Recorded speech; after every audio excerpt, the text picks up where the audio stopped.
وفاقی دارالحکومت اسلام آباد میں افواہیں گرم ہے کہ اگلے 3 ماہ میں سیاسی ماحول گرم تر ہونے جا رہا ہے۔ پاکستانی سیاست میں ستمبر کا مہینہ عموماً ستمگر مہینے کے طور پر جانا جاتا ہے، جس کے دوران ملک کی سیاست کا رخ متعین کرنے والے کئی اہم ترین واقعات رونما ہوئے۔ لیکن گزشتہ چند برسوں سے ستمبر، اکتوبر اور نومبر کے مہینے بھی ملک کی سیاست میں کافی زیادہ اہمیت حاصل کر چکے ہیں۔ پاکستانی سیاسی تاریخ پر نظر دوڑائی جائے تو عمومی طور پر اگست کے بعد سیاست میں ہلچل مچنا شروع ہو جاتی ہے، جس کے کئی محرکات ہیں۔ یاد رہے کہ 2022 کے آخری 3 ماہ میں پاکستان میں سیاسی درجہ حرارت عروج پر تھا۔ نومبر 2022 میں تحریک انصاف کسی مبینہ اشارے پر سڑکوں پر آ بیٹھ گئی۔ 29 نومبر 2022 کو تحریک عدم اعتماد کے نتیجے میں اقتدار سے علیحدہ ہونے والے عمران خان کی تمام تر مزاحمت کے باوجود نئے army chief general Asim Munir کا تقرر ہوا۔ اس سے اگلے برس یعنی 2023 کے آخری مہینوں میں جسٹس قاضی فائز عیسیٰ نئے چیف جسٹس آف پاکستان بنے، جن کی سربراہی میں سپریم کورٹ نے نئے انتخابات کی تاریخ دینے کا حکم دیا اور 8 فروری 2024 کو نئے الیکشن کروانے کا اعلان ہو گیا۔ 2023 کے آخر میں تحریک انصاف سے بلے کا نشان چھین کر اسے انتخابی دور سے باہر کرنے کا عمل شروع ہوا۔ اس سے اگلے برس 2024 کے آخر میں 26ویں آئینی ترمیم نے ملک کی سیاست میں ہلچل پیدا کر دی۔ اس ترمیم نے ملک میں اعلیٰ عدالتی نظام کا سٹرکچر ہی تبدیل کر کے رکھ دیا، جس کے بعد ملک میں جوڈیشل ایکٹیوزم کو لگام ڈالی گئی۔ نومبر 2024 میں ہی سروسز چیف کی مدت ملازمت 3 سال سے بڑھا کر 5 سال کی گئی۔ نومبر 2024 میں تحریک انصاف سڑکوں پر نکل آئی اور پھر 26 نومبر کی رات پارٹی کی مرکزی قیادت بشمول بشرا بی بی اور علی امین گنڈا پور جوتیاں اٹھا کر فرار ہونے پر مجبور ہو گئے۔ 26 نومبر 2024 کو ہونے والے احتجاج کے دوران اسلام آباد میں شورش پیدا کرنے کی کوشش کی گئی، لہٰذا تحریک انصاف 26 نومبر کے احتجاج کے کیسز بھگت رہی ہے۔ لیکن یہ بھی حقیقت ہے کہ 26 نومبر کے احتجاج کی ناکامی کے بعد تحریک انصاف کی اسٹریٹ پاور ختم ہو چکی ہے اور احتجاج کی تمام کاز بری طرح ناکامی کا شکار ہو رہی ہیں۔ اب سال 2025 کا اگست ختم ہونے کو ہے، ایسے میں شہر اقتدار ایک مرتبہ پھر قیاس آرائیوں، چیمہ گوئیوں، تبصروں اور تجزیوں کا مرکز بنا ہوا ہے۔ اس مرتبہ ستمبر، اکتوبر اور نومبر کئی حوالوں سے دلچسپی اختیار کر چکے ہیں۔ تحریک انصاف اپنی کمزور ترین حالت کے باوجود سیاسی ماحول گرمانے کے لیے پر تول رہی ہے۔ تاہم اگست کے مہینے میں عمران خان نے 2 ایسے سیاسی بلنڈرز کیے جو پارٹی کے مستقبل کی سیاست کے لیے انتہائی خطرناک ثابت ہو سکتے ہیں۔ پہلا بلنڈر تو یہ کہ عمران نے ضمنی انتخابات میں امیدوار کھڑے کرنے سے منع کر دیا ہے۔ دوسرا بلنڈر یہ کہ عمر ایوب خان اور شبلی فراز کی نااہلی کے بعد بانی نے اپنی جماعت کے لیڈرز کو اپوزیشن لیڈرز نامزد کرنے کی بجائے محمود اچکزئی اور علامہ ناصر عباس کو قومی اسمبلی اور سینٹ میں اپوزیشن لیڈرز نامزد کر دیا ہے۔ اس فیصلے سے تحریک انصاف کی مرکزی قیادت سخت نالاں ہے، کیونکہ وہ دوسری جماعتوں کے رہنماؤں کو اپنا قائد ماننے کے لیے تیار نہیں۔ نومبر کا مہینہ اس لیے بھی اہم ہے کہ پی ٹی آئی کا سوشل میڈیا بریگیڈ یہ پروپیگنڈا کر رہا ہے کہ نومبر 2025 میں army chief general Asim Munir کے عہدے کی میعاد ختم ہو رہی ہے۔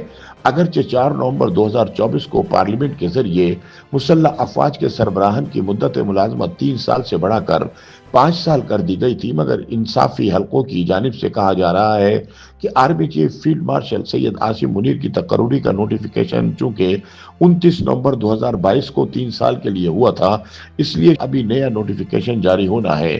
یوں ان سیاسی حلقوں کی جانب سے قومی سلامتی کے اہم ترین معاملے کو سیاست زدہ کرنے کی کوشش کی جا رہی ہے۔ تاہم حکومت کے ذمہ دار ذرائع نے بتایا کہ مسلح افواج کے سربراہان کی 5 سالہ مدت طے شدہ ہے اور اس حوالے سے کوئی قانونی اقدام درکار نہیں۔ حکام کا کہنا ہے کہ 4 نومبر 2024 کو ہونے والی قانون سازی کے بعد تینوں چیفز اپنی تعیناتی کے بعد 5 سال پورے کریں گے۔ یہ ترمیم حکومت کی منظوری سے ہی پارلیمان کے ذریعے ہوئی تھی، اس میں کوئی ابہام نہیں۔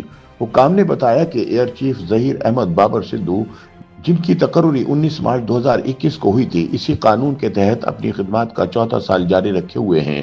صرف یہی نہیں بلکہ مارچ 2026 میں اپنی موجودہ مدت ملازمت پوری ہونے کے بعد بھی وہ اپنی خدمات جاری رکھیں گے، کیونکہ مالکہ حق میں شاندار کامیابی کے بعد حکومت نے ان کی ریٹائرمنٹ کے بعد بھی ان کی خدمات جاری رکھنے کا اعلان 20 مئی 2025 کو کیا تھا۔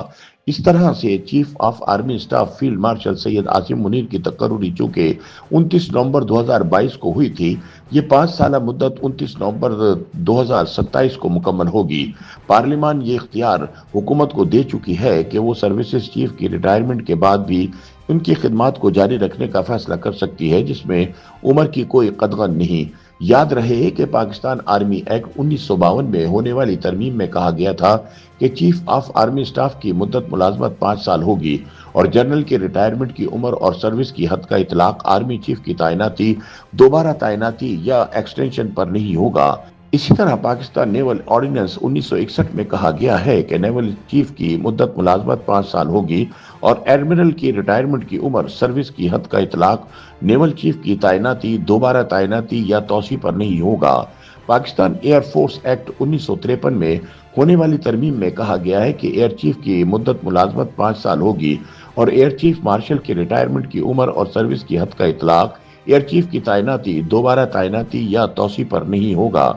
ان تینوں قوانین میں ہونے والی ترمیم کے بعد صورتحال واضح ہے کہ موجودہ پالیسیوں کا تسلسل جاری رہے گا۔ اسی تسلسل کی پہلی کامیابی ظہیر احمد بابر سدھو کی صورت میں ملی، جب مئی 2025 کے مارکے میں پاکستان نے اپنے سب سے بڑے دشمن کو تاریخی شکست دی۔ اس کے علاوہ دیگر کچھ تقرریاں ہونی ہیں جو معمول کے طریقہ کار کے مطابق ہوں گی اور اس میں کسی ہلچل کی نہ تو کوئی گنجائش ہے اور نہ ہی امکان۔ جہاں تک سیاسی ماحول کا تعلق ہے تو ایک مرتبہ پھر ستمبر، اکتوبر اور نومبر میں بڑی آئینی ترمیم کی باز گشت سنائی دے رہی ہے۔ 27ویں آئینی ترمیم 26ویں ترمیم سے بھی زیادہ اہمیت کی حامل ہے، کیونکہ اس میں بڑے آئینی اسٹرکچرز تبدیل کرنے کی باتیں ہو رہی ہیں۔ نئے صوبوں کے قیام سے متعلق بھی سنجیدہ غور و خوض شروع ہو چکا ہے۔